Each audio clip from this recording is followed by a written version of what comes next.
Pues bien, aquí estamos con el estudio de la palabra de Dios, tratando de interpretar un texto, y justamente porque nuestro tema, al que hemos dedicado ya una primera sesión, es claves para interpretar un texto bíblico.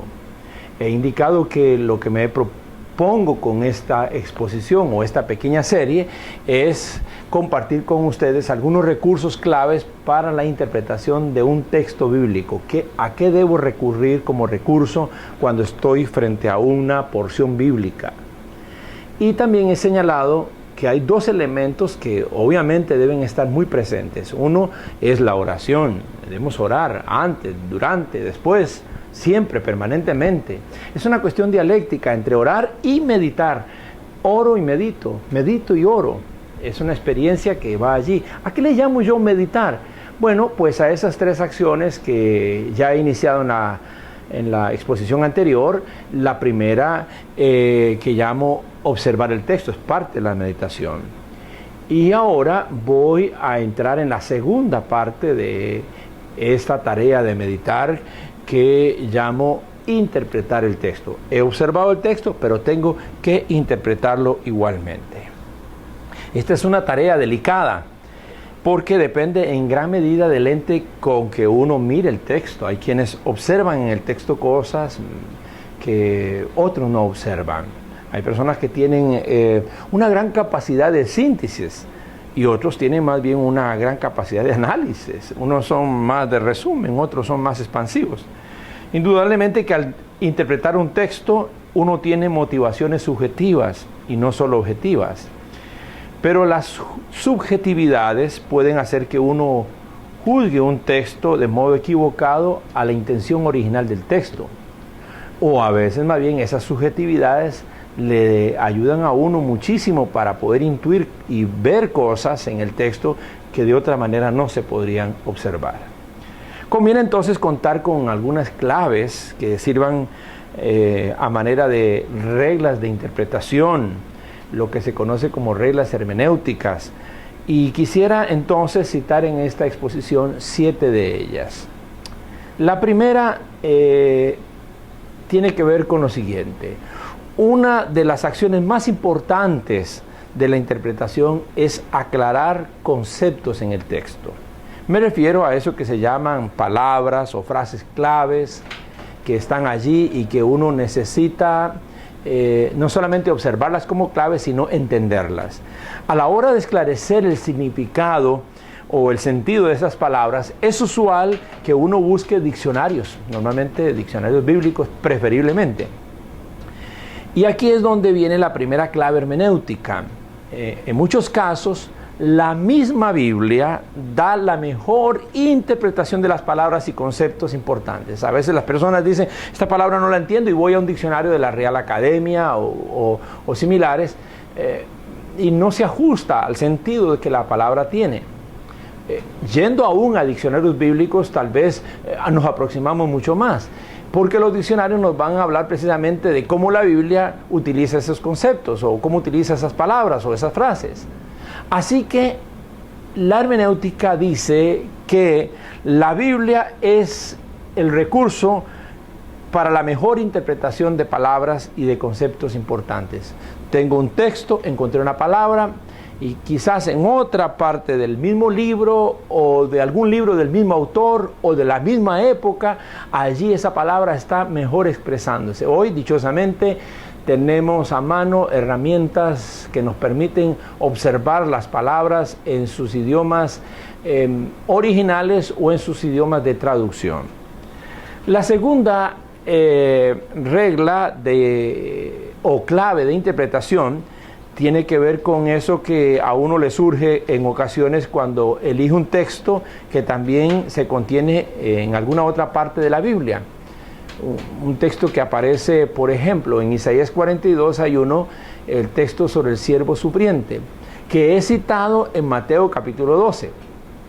Resulta que si estoy en el Mateo capítulo 12 estudiando el texto, mi referente obviamente es que yo tome en consideración que ya Isaías tiene el texto en su versión original. A veces sucede que uno de los textos indica una palabra o un concepto que es distinto al otro texto.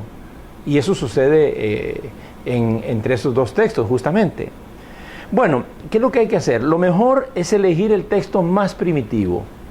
¿Y cómo detecto cuál es el texto más primitivo? Pues aquí viene la segunda clave. El texto más difícil de comprender es el más primitivo. O el texto más corto de los existentes es el más primitivo. Es una regla de la hermenéutica. Es decir, ¿cómo sé cuál es el texto más antiguo, el más original? Pues aquel texto que es más corto. ¿Por qué?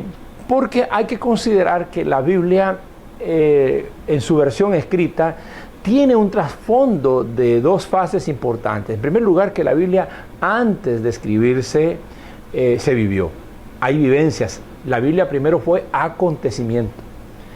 Luego pasó de persona a persona, de familia a familia, de padre a hijo, a nietos, y así fue de generación a generación en lo que se conoce como tradición oral. Es decir, la gente recordaba, no había escrito, recordaba. Buenas partes del Antiguo Testamento, del Pentateuco, sus escritos aparecen ya tardíamente. Algunos comienzan a escribirse. La escritura en Israel comienza en el 1000 antes de Cristo, en el tiempo del reinado de David. Por lo tanto, hasta allí historias como por ejemplo la de Abraham, pues permanecen como una tradición oral hasta que finalmente llegan a ser redactadas. Acontecimiento, tradición oral, tradición escrita.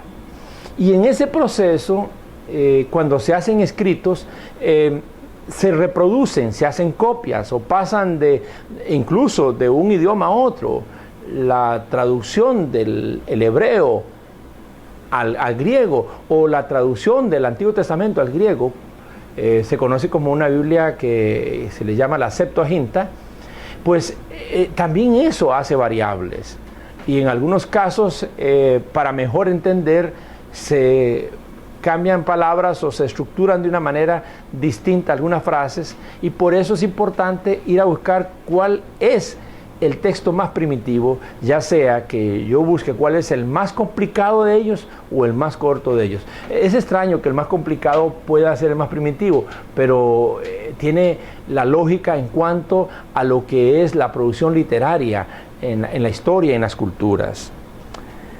La tercera clave es: elija el camino más evidente y natural en el texto. Cuando está frente al texto, no comience a complicarlo, si esto significa esto, si esta frase alude a tal cosa, si el diálogo, lo que se quiere decir es algo que totalmente distinto o extraño, o aquí hay mucha cosa subliminal. No, busque la forma más evidente y el camino más natural. Considere que un texto debe entenderse de manera literal siempre y cuando el contexto del pasaje no nos sugiera que no sea literal. Además, entre dos interpretaciones igualmente posibles, es preferible escoger la interpretación más natural o evidente. Una cuarta clave de interpretación es cuando una palabra o un concepto presenta problemas de interpretación, no lo puedo entender, no es fácil de entender, porque está usando de una manera poco clara para nosotros términos y conceptos, o porque uno sospecha que puede estar significando otra cosa, eso que se dice allí. Es recomendable entonces revisar cómo utiliza el mismo autor esa palabra o concepto en el resto de libros, o en el resto del libro o en el resto de libros que él haya escrito. Es decir, tal vez lo que estoy leyendo no lo entendí en este momento, pero el autor en el resto de la carta, en el resto del libro, vuelve a usarla y me ayuda a entenderla mejor, o quizás no en ese libro. Pasa mucho, por ejemplo, con cartas y el Evangelio y el Apocalipsis, todos de autoría de Juan, por lo menos así se da. Y entonces resulta que algún concepto, el concepto verdad, el concepto mundo, el concepto vida, Juan está lleno de conceptos claves, luz, y de binomios, luz, tinieblas, arriba, abajo, verdad, mentira, oscuridad, que se contrasta obviamente con la luz. Bueno, pues esas cosas, tal vez en algún texto yo no entiendo lo que allí se está diciendo, pero en algunos de los libros de él puedo captar el sentido mejor. La quinta regla o la quinta clave de interpretación es que en nuestro estudio del texto conlleva siempre el deseo de poder hacer afirmaciones que contienen aspectos doctrinales. Ya, mayor o menor grado uno siempre está dando algo de doctrina. Parece que hoy está muy desacreditado o no está popular hablar de doctrina, pero lo cierto es que las posiciones y lo que esbozamos en conceptos de alguna manera se convierten en doctrina. Pues bien, aquí viene una regla universal de interpretación. No se debe formular una doctrina basada en un solo versículo bíblico. Ese es un cuidado que uno debe tener.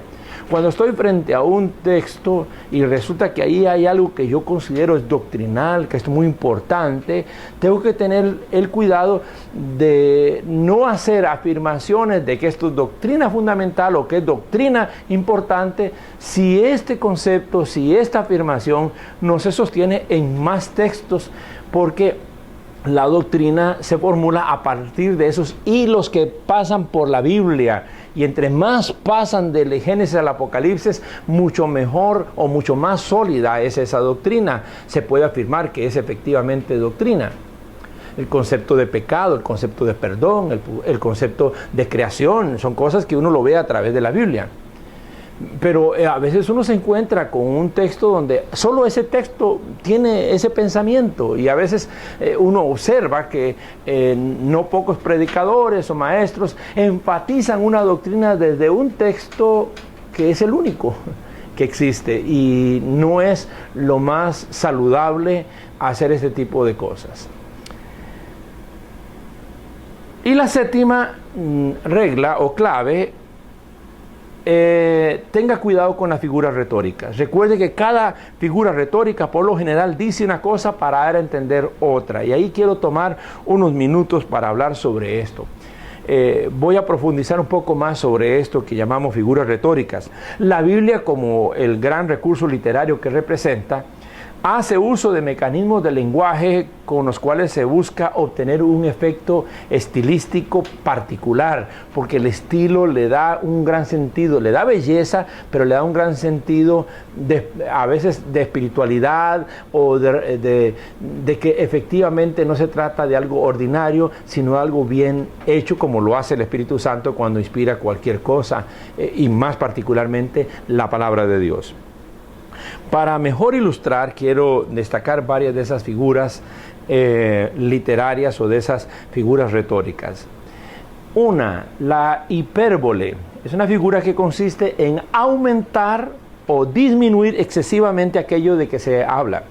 Por ejemplo, ahí en San Juan, en el capítulo 21, versículo 25, dice: hay también otras muchas cosas que hizo Jesús, las cuales si se escribieran una por una, pienso que ni aún en el mundo cabrían los libros que se habrían de escribir. Bueno, imagínense, aún en el mundo no cabrían todos los libros que habría que escribir. No es tan literal la cosa, es una hipérbole, es una figura en que se aumenta algo para darle mayor importancia. O por ejemplo en el Salmo 6, versículo 6, me he consumido a fuerza de gemir. Todas las noches inundo de llanto mi lecho, riego mi cama con mis lágrimas. Es como si estuviera nadando en un mar de lágrimas. Lo que dice es que lloro bastante. Pero la forma en que se pone poéticamente es utilizando la hipérbole, que permite aumentar. Hoy Mateo capítulo 7, versículo 3. ¿Por qué miras la paja que está en el ojo de tu hermano si no echas de ver la viga que está en tu propio ojo? Nadie puede meter una viga en el ojo, pero es una forma de aumentar la figura para dar a entender un sentido mucho más fuerte del que uno normalmente diría: ¿cómo es que miras la basura pequeñita que tienes si tú tienes una poquito más grande? No tendría tanto sentido. Aquí se aumenta para darle mucho más significado a que cómo te atreves a hacer una cosa pequeña si tú también tienes cosas muy grandes que arrastras. Bien, el pleonasmo, esta es otra Otra figura retórica importante es la figura de construcción, que consiste en emplear en la oración uno o más vocablos innecesarios para que tenga sentido completo, pero con los cuales se añade expresividad a lo dicho. Por ejemplo, decir, lo vi con mis propios ojos. Bueno, uno no podría verlo si no es con sus propios ojos. Es una cosa que uno dice, ¿cómo es esto? No es una redundancia. Pues bueno, eso es un pleonasmo, decir la cosa en dos diferentes maneras. Lo vi con mis propios ojos.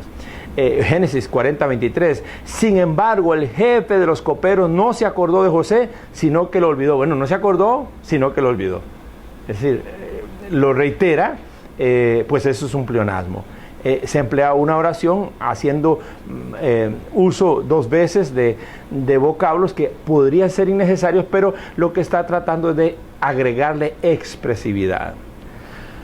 La metonimia es otra figura retórica importante. Es el empleo de palabras que consiste en designar algo con el nombre de otra cosa, tomando el efecto por la causa o viceversa. El autor por las obras, el signo por la cosa significada, etc. Déjeme decir, por ejemplo, esto. Las canas por la vejez, ¿verdad? Decir, usted lee a Virgilio, o usted lee a Pablo. Por decir, usted lee las obras o los escritos de Pablo o de Virgilio o qué sé yo, del autor que sea. Es hacer como una especie de trueque gramatical. Obsérvelo en Lucas 16:29.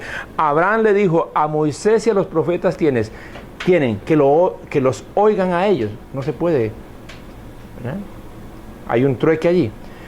Romanos 3:30, porque Dios es uno y Él justificará por la fe a los de la incircuncisión y por medio de la fe a los de la incircuncisión. Hay allí un empleo de palabras en que se designa algo con el nombre de otra cosa para poder darle fuerza a la figura retórica que se está empleando o al mensaje que se quiere dar. La otra figura retórica es la paradoja, figura de pensamiento que consiste en emplear expresiones o frases que envuelven contradicción. Por ejemplo, en Mateo, Jesús usa la paradoja varias veces. En el capítulo 10, versículo 39 dice, el que halle su vida, la perderá, la paradoja. Y el que pierda su vida por causa de mí, la hallará. Perder para ganar, ganar para perder. En 2 Corintios 4:18, no mirando nosotros las cosas que se ven, sino las que no se ven. Mirar las cosas que no se ven. Pues cosas que se ven son temporales, pero las que no se ven son eternas. Eso se llama una paradoja. La quinta figura retórica se conoce como el eufemismo. Eufemismo, manifestación suave o decorosa de ideas cuya recta y franca expresión sería dura o no sonaría mal. Es decir, algo que si se dice como tiene que decirse es muy fuerte. Entonces se dice de una manera más suave. Se sustituye una palabra fuerte por otra menos ofensiva.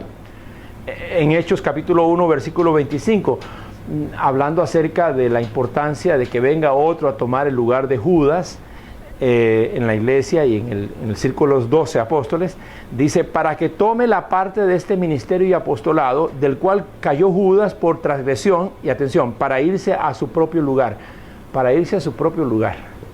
Es como una cosa suave para decir otra cosa. O por ejemplo, en Génesis capítulo 31-35, estoy con la costumbre de las mujeres. Bueno, ¿cuál es la costumbre de las mujeres? No está hablando de una costumbre o de un hábito de alimentación. Está hablando obviamente de la menstruación. Se llama eufemismo. También se encuentra uno en los textos lo que se conoce como la personificación. Hay un nombre también para ello que es un poco más difícil, prosopopeia. Figura que consiste en atribuir a las cosas inanimadas o abstractas, se les da acciones y cualidades propias de seres animados, o a los seres irracionales se les da características de hombre. Los montes que hablan. Habacuc 3:10 precisamente dice, te ven los montes y temen. Se le está dando al monte una característica humana. Se está dándole una personalización. y alza sus manos a lo alto, hablando de los montes. Perdón, el abismo deja oír su voz y alza sus manos a lo alto. El abismo deja oír su voz y alza sus manos. También, por otro lado, tenemos como figura retórica la alegoría, que es una figura que consiste en hacer patentes en el discurso por medio de varias figuras, por medio de varias metáforas consecutivas, un sentido recto y otro figurado, ambos complejos, a fin de dar a entender una cosa expresando otra diferente. Es una metáfora ampliada. Por ejemplo, Jesús decía, yo soy la puerta. Bueno, Él no es una puerta, pero hay una expresión en ello que es alegórica. Uno puede encontrar allí justamente, yo soy la puerta por donde entran las ovejas, algunos entran por las ventanas, hay alegoría en todo eso. Y ya que hablamos de metáforas también, pues la metáfora es otra figura retórica.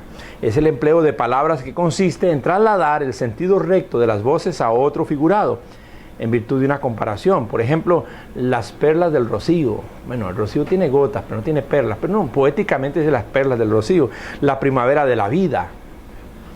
La vida tiene primavera. Bueno, pero le damos ahí primavera de la vida, que lo asociamos a la edad juvenil. Hay que refrenar las pasiones. Las pasiones se refrenan. Es la sustitución de una cosa por otra. Por ejemplo, en Juan 8:12 dice, otra vez Jesús les habló diciendo, yo soy la luz del mundo, el que me sigue no andará en tinieblas, sino que tendrá la luz de la vida, tendrá la luz de la vida.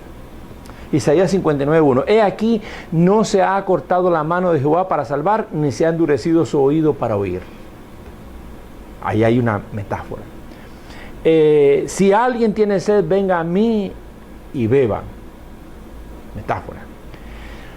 Por otro lado está lo que se conoce como el símil, figura que consiste en comparar expresamente una cosa con otra para dar idea viva y eficaz de una de ellas. Es como una metáfora, pero se usa el cómo. Por ejemplo, los quebrantarás con vara de hierro, como vasija de alfarero los desmenuzarás. Es Salmo 2:9.